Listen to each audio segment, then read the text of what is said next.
Hello, nan dam chiang hamo. Tuni chun hi biak ku he kan lung le ngai.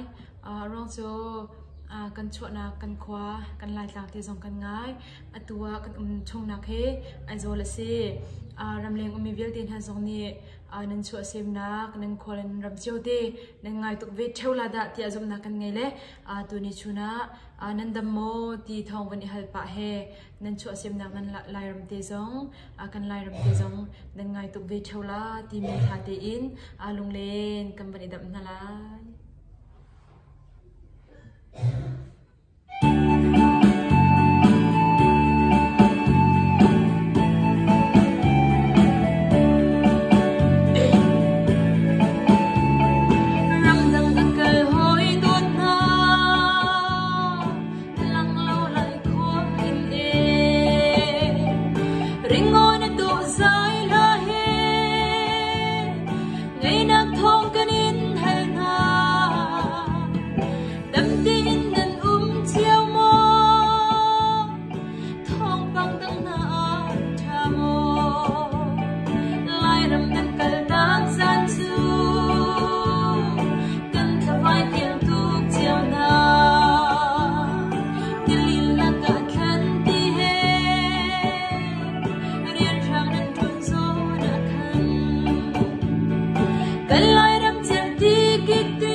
Hãy subscribe